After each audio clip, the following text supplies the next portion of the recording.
Oh, wow. Will Smith just smacked the shit out of me. Chris, I apologize to you. A lot of people go, Chris, how come you didn't do nothing back? Because I got parents. That's why. Because I was raised. And you know what my parents taught me? Don't fight in front of white people. Will Smith did not arrive in Hollywood as a punchline. He arrived as a guarantee. For nearly 2 decades, his name on a poster didn't signal risk or experimentation. It signaled certainty. Studios didn't gamble when they hired Will Smith, they invested. By the late 1990s and into the early 2000s, he had become one of the most dependable box office forces the industry had ever seen, commanding salaries that climbed past $30 million per film. That kind of dominance wasn't luck, it was engineered.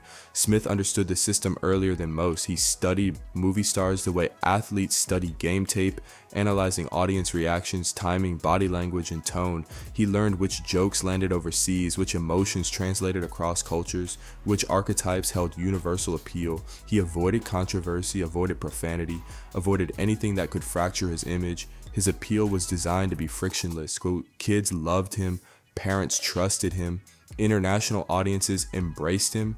In an industry built on volatility and ego, Will Smith became predictability in human form. Film after film reinforced the myth: alien invasions, secret agents, apocalyptic futures. No matter how dire the world looked on screen, Smith's presence reassured audiences that everything would be fine by the final act. Even when critics dismissed his movies as formulaic or shallow, ticket sales rarely suffered. Producers didn't need awards, they needed opening weekends. And Will Smith delivered those with mechanical consistency, but beneath the confidence and charm, there was another layer. Smith wasn't just selling movies, he was selling an image: the smiling hero, the disciplined professional, the devoted family man, the star who stayed clean in a business known for excess while others burned brightly and collapsed. Jada, I love you. G.I. Jane 2, can't wait to see it. All right? That was a nice one. Okay. I'm out here. Richard. Oh, wow. Will Smith just smacked the shit out of me. My wife's name out your mouth. Wow, dude. Yes. It was a G.I. Jane joke. Keep my wife's name out your mouth. I'm going to, okay? Okay. That was a greatest night in the history of television. Okay. He presented himself as grounded, controlled, almost immune to scandal. That image became as valuable as his acting ability. By the mid-2000s, he wasn't simply a star anymore. He was a brand built on likability, emotional accessibility, and self-mastery. Audiences didn't just watch Will Smith movies, they rooted for Will Smith the person. The industry rewarded that loyalty. And Smith understood how rare and fragile it was. That awareness shaped every public move he made for decades, which is why what came later felt so jarring. When the cracks finally appeared, they didn't resemble the typical Hollywood downfall. There were no arrests, no addictions, no tabloid spirals. Instead, the unraveling came quietly, then suddenly, and finally all at once on a stage watched by millions. By the time the 2022 Academy Awards arrived, the tension had already been years in the making. The slap did not come out of nowhere. It arrived carrying unresolved pride, old resentments, and a public persona stretched past its limits. To understand why that moment detonated the way it did, you have to rewind 6 years earlier to another Oscars night that planted the seed. In 2016, Will Smith and his wife Jada publicly boycotted the Academy Awards, criticizing the lack of diversity among nominees. The protest sparked a broader industry debate, but it also placed Smith directly in the crosshairs of comedians and critics. That same night, host Chris Rock addressed the boycott from the stage, framing it not as a moral stand, but as disappointment masked as principle. The joke landed, the audience laughed. Smith did not respond publicly, but the slight lingered. Fast forward to March 27, 2022. Will Smith was hours away from finally winning his first Oscar. Why didn't you apologize to Chris in your acceptance speech? I was fogged out by that point. It's all fuzzy. I've reached out to Chris, and the message that came back is that he's not ready to talk, and when he is, he will reach out. So I will say to you, Chris, I apologize to you. My behavior was unacceptable, and I'm here whenever you're ready to talk. the culmination of decades of careful career management. The room was celebratory, loose, and broadcast live to the world. When Chris Rock stepped on stage to present an award, he did what hosts are paid to do. He joked. One line aimed at Jada Pinkett Smith's shaved head drew laughter across the room, including from Will himself. Then the tone shifted. Jada's reaction was immediate and visible. Will's laughter stopped. Something changed in real time. In seconds, he stood up, walked towards the stage, and struck Chris Rock across the face. The room froze. For a brief moment, it was unclear whether the audience had witnessed a stunt or a breakdown. That confusion lasted only seconds. Back in his seat, Smith shouted for Rock to keep his wife's name out of his mouth. The broadcast cut audio. Social media exploded. What should have been the crowning night of Smith's career turned into one of the most shocking moments in live television history. Minutes later, he returned to the same stage to accept his Oscar. He cried. He spoke about love, protection, and being called to a higher standard. He apologized broadly, but not directly. He framed his actions as a flawed response to pressure rather than a deliberate choice. But the damage was already done. The slap wasn't just physical. It shattered the image that had shielded him for decades. For the first time, audiences weren't watching a character lose control. They were watching Will Smith himself do it. The backlash was immediate and unforgiving. Within hours, the narrative shifted from triumph to disgrace. The Academy condemned the incident publicly, and what followed wasn't symbolic, it was concrete. After internal deliberation, Smith was banned from attending the Oscars. It's a situation that I consider private. You just feel like it ain't really nobody's business. But now Black Twitter has claimed it as their business. You and I were going through a very difficult time. Yeah. And we decided. I was done with your ass. Yeah, you kicked me to the curb. I was done with you. Yeah. Marriages have that, though. Marriages have that. Yeah, we broke up. And then what did you do, Jada? Well, I think from there, as time went on, I got into a different kind of entanglement with August. An entanglement? Yes. Yes. A relationship? Yes, it was a relationship, absolutely. The only person that could give permission in that particular circumstance is myself. Yes, exactly. Yeah. But what August was probably trying to communicate, because I could actually see how he would perceive it as permission, because we were separated amicably. Yeah. And I think he also wanted to make it clear that he's not a homewrecker. I just wanted to feel good. It had been so long since I felt good. And it was really a joy to just help heal somebody. We ride together, we die together. Bad marriage for life. And all Academy events for 10 years. For a man who had spent his entire career chasing institutional respect, the exile cut deep. Smith attempted damage control quickly. He resigned from the Academy before disciplinary proceedings concluded, framing the decision as accountability. He issued written apologies, then video apologies. He addressed fans, colleagues, and eventually Chris Rock himself, offering to speak privately whenever Rock was ready. The words were careful and rehearsed, but the timing worked against him. Public sentiment had already hardened. Behind the scenes, consequences multiplied. Film projects were paused or quietly shelved. Studios hesitated. Executives recalculated risk. Will Smith was no longer a safe bet. And in Hollywood, safety is currency. Even longtime collaborators began to distance themselves, not out of malice but caution. The industry that once bent to accommodate him now waited to see if he was worth defending. What made the fallout especially damaging was the contradiction at its center. Will Smith had built his career on control, emotional, professional, moral. The slap represented a public loss of that control on the largest possible stage. It wasn't just violent, it was impulsive, and for a star whose brand depended on discipline, that impulse was devastating. For years, Smith had been insulated by goodwill. That night stripped it away in seconds. What remained was not just a scandal, but a reckoning. Not with the Academy, not with Hollywood, but with the reality that even the most carefully constructed image can fracture when the person behind it finally breaks. The moment didn't just interrupt the ceremony, it permanently reframed what the ceremony meant. Will Smith's Oscar win, which should have symbolized long-delayed validation, became inseparable from the controversy that preceded it. The award no longer marked the peak of a carefully built career, it marked the point where everything changed direction. From that night forward, every attempt at explanation sounded like justification, and every attempt at silence felt like avoidance. The Academy's 10-year ban was only the formal punishment. The real sentence was cultural. Come meet our family. Go home. Put my jacket on. Okay. Put my tie up. A very nice shirt. So Jaden, how do you? This is your first premiere. How you feeling tonight? Mary. Premiering. Yeah. I want to present the bestest brother in the whole entire world, Jaden Smith. Put the pose on, Ben. Put the Hit another one. There you go. There you go. One more. Hit it one more time, baby. Hit it one more. I thought I would be nervous, but I'm not nervous. Well, I'm sort of nervous because I thought I would be nervous because the lights were hitting my eyes. I thought that would hurt. Pretty much the boss wherever she goes, which is why I named her Reign, R-E-I-G-N. So she gets it naturally. You know, her mom and her dad, you know, we can be some pretty bossy people ourselves. Respect once lost is difficult to reclaim, especially when millions watch it disappear in real time. To the public, the slap looked sudden. To those who had been paying attention, it felt inevitable.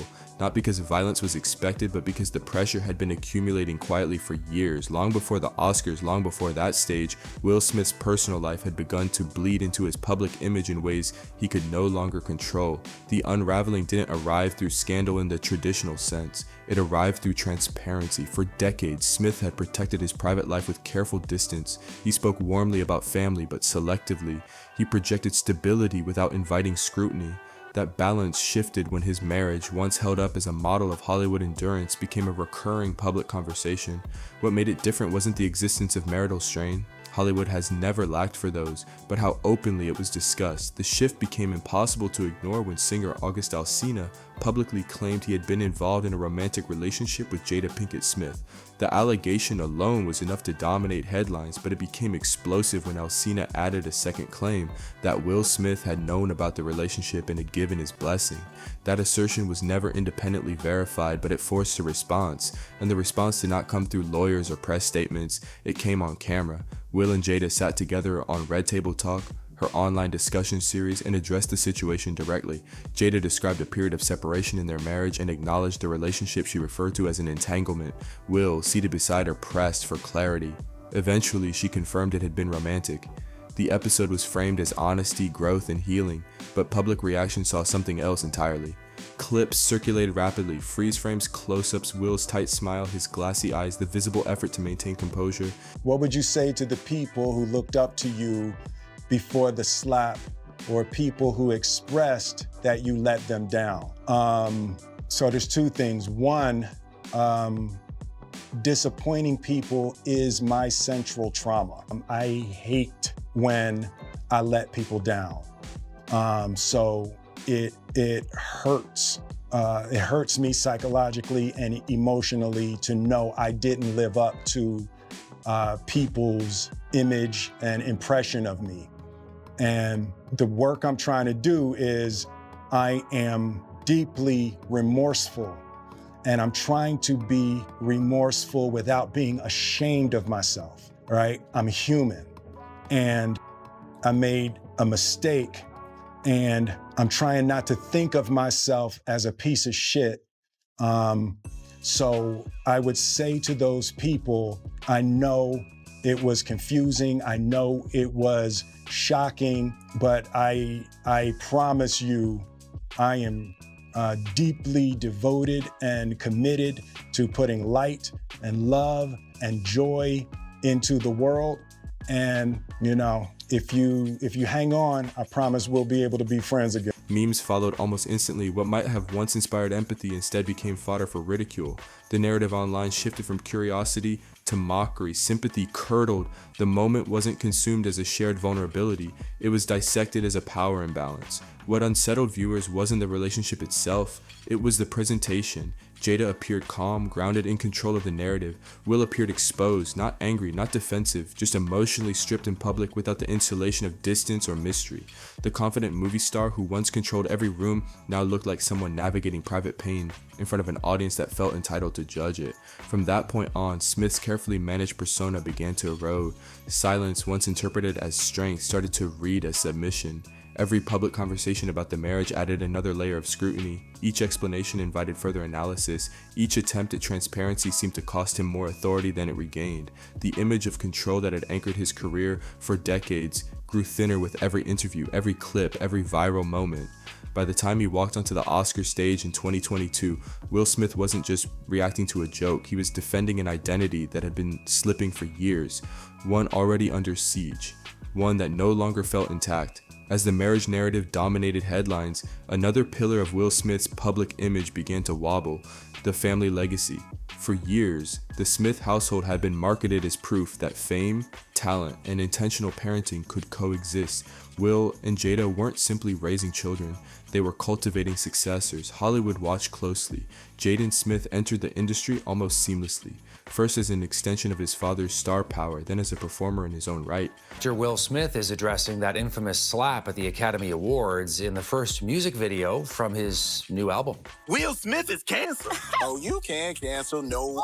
He walking around like he all invincible or somebody. Strange but true, Smith has just released his first album in 20 years. In several songs, he's addressing the backlash after he slapped comedian Chris Rock on stage at the Academy Awards in 2022. Smith is banned from attending the Oscars for 10 years, though he's still eligible to receive nominations. Early roles suggested promise, even inevitability, but momentum faded. Film opportunities slowed, then stopped. Jaden shifted toward music and fashion, fields that rewarded experimentation more than mass appeal.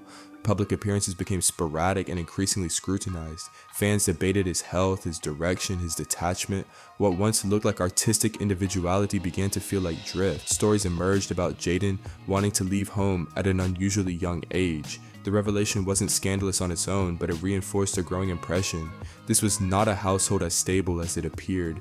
The carefully staged image of guidance and control was slipping. Willow Smith's trajectory followed a different arc, but with similar consequences.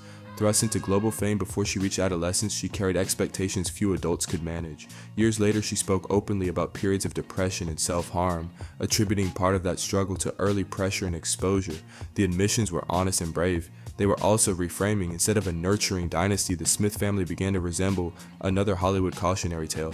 Too much access, too little insulation, private struggles made public before they could heal.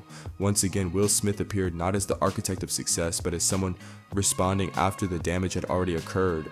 None of this suggested cruelty or neglect, but perception rarely waits for nuance. As narratives piled up about marriage, masculinity, parenting, the myth of control dissolved. The man who once seemed to guide everything around him now appeared surrounded by outcomes he could not manage. By the time audiences looked back at Will Smith, they no longer saw the unstoppable force of the early 2000s. They saw a husband absorbing public judgment, a father watching narratives form around his children, a public figure navigating loss of authority in real time. Each blow eroded the protection his image once provided. The slap didn't create the collapse, it revealed it. When Will Smith was asked what he would say to the people who once looked up to him, the answer revealed more than any apology ever could. He didn't lead with excuses or justifications. He led with something far more personal. Yeah, that was a horrific night, as you can imagine. At the end of the day, I lost it, you know, and I guess what I would say, you just never know what somebody's going through. It was a lot of things. It was the little boy that watched his father beat up his mother. You know, it's all of that just bubbled up in that moment. He described disappointment as his central trauma. The idea of letting people down, he said, wasn't just uncomfortable. It was psychologically and emotionally painful. He admitted that the hardest part wasn't the backlash itself, but the realization that he had failed to live up to the image people carried of him. That admission mattered, not because it erased what happened, but because it exposed the internal conflict driving everything that followed. Smith wasn't just apologizing for an action, he was grieving the collapse of a version of himself he had spent decades protecting. He spoke about remorse without shame, about holding himself accountable without reducing himself to a villain. He emphasized that he was human, that he made a mistake, and that he was trying to hold on to the belief that his purpose was still to put light, love, and joy into the world. It was an appeal for patience, a request to be seen not as a moment but as a lifetime. But by the time those words were spoken, the public had already moved on to judgment. After the backlash hardened into permanence, Will Smith refused to disappear. Instead, he attempted something far more difficult than retreat. He attempted redefinition in real time. The strategy was visibility, podcasts, interviews, speeches, reflections. He spoke often about accountability, ego, childhood trauma, and emotional regulation. He framed the Oscars incident as a painful but necessary reckoning, a moment that forced him to confront parts of himself he had long ignored. The language was philosophical, sometimes spiritual, as if wisdom might soften public judgment. The problem wasn't effort, it was timing. For audiences still processing the shock, the constant presence felt premature. Each appearance reopened the wound. What Smith intended as transparency often landed as performance. The sincerity was debated, the tone dissected. In trying to explain himself, he struggled to find a register that matched the public's exhaustion. Many people didn't want more insight, they wanted distance. Silence might have allowed space for cooling. Instead, overexposure amplified discomfort. Then came the pivot. Smith began appearing alongside younger digital creators, streamers, and online personalities, placing himself in spaces far removed from the Hollywood ecosystem that once elevated him. The encounters were awkward, sometimes self-aware, sometimes painfully out of step. Viewers didn't see a legend bridging generations. They saw a man searching for relevance where relevance couldn't be forced. Even his humor felt altered, once effortless, now strained. The confidence that had anchored his charisma seemed replaced by nervous energy, as if every interaction carried the weight of redemption. Nothing could simply exist anymore. Every joke, every appearance, every sentence was filtered through the slap. What made the comeback attempt falter wasn't arrogance but miscalculation. Smith treated reputation as something that could be explained back into place, but cultural memory doesn't work that way. Audiences don't reset on command. The industry noticed, fans noticed. Will Smith wasn't being rejected outright, but he wasn't being welcomed back either. He occupied a strange middle ground, visible but untethered, active but uncertain. The more he tried to steer the narrative, the clearer it became that the narrative no longer belonged to him. With every attempt to reclaim his voice, Smith edged closer to an old truth he had once mastered and then forgotten. Sometimes the loudest comeback is patience, and patience was something he no longer seemed willing to risk. When conversation and visibility failed to restore his standing, Will Smith returned to the place where his career began, music.